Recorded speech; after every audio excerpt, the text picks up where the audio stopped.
Steam Next Fest just happened, which means I got to play a bunch of demos. Here's some things I liked. Maybe you will too.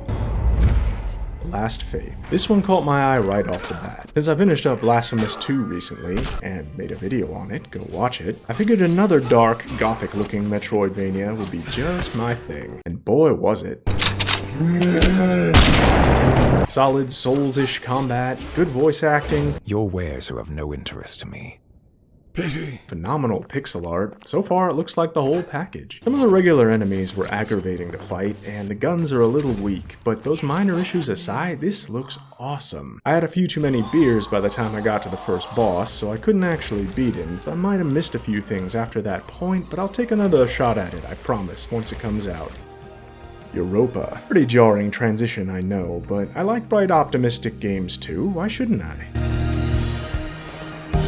Europa seems closest to something like Breath of the Wild, in the open-worldy, glidey, free-climbiness of it all, at least. There were no enemies in the demo, so unlike Breath of the Wild, you don't have to worry about running into a roaming laser spider out in the field and having your day ruined. It's pretty calm and pretty open and pretty empty, if I'm being honest. There wasn't much to do except glide around reading notes and picking up the occasional giant emerald. The story and environment set up some vague mystery about the world you're on and the fate of humanity, setting up questions for you to wonder about, and keep wondering about, because the demo is only about 30 minutes long, and they're not going to give anything away that early on. Still, it's nice looking and pleasant, and the story genuinely did leave me curious, so it makes the list.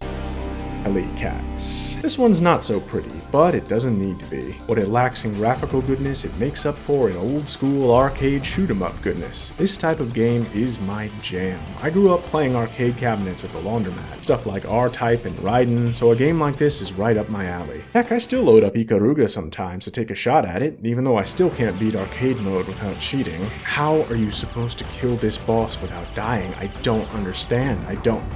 Sorry, what was I talking about? Oh right, heli-cats. As it turns out, that Ikaruga experience really helped me here, because there's definitely some inspiration taking place. For those of you unfamiliar, in Ikaruga you could switch your ship back and forth between black and white, and absorb shots that are the same color as you. Heli-cats has a similar thing going on. You can change your elevation, going high to shoot airborne enemies and avoid shots from the ground, and going low to do the opposite. The other thing that reminds me of Ikaruga with this game is that it is incredibly hard. I was offended at first, genuinely offended, when the demo locked arcade mode and only let me play the training mode with infinite lives, but as it turns out, I needed most of those infinite lives just to beat the first 2 levels. Yikes. I'm not gonna lie, that was a little humbling. Still, like I said, it's my type of game, so I'll definitely take another crack at it when it comes out.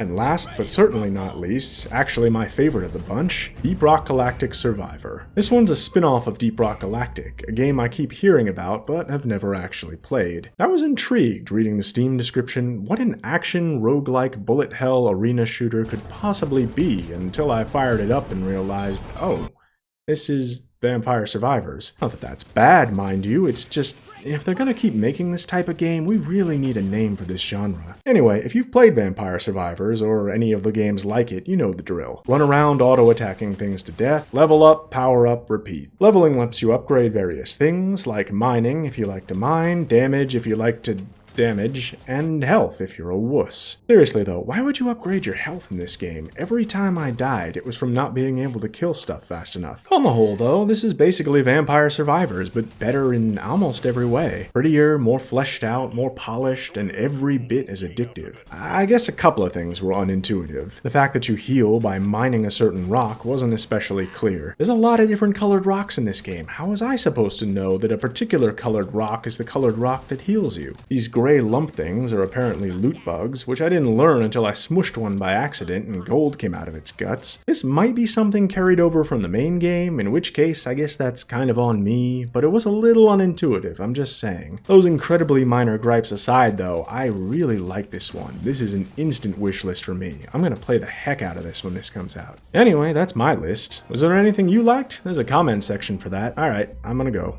Take care.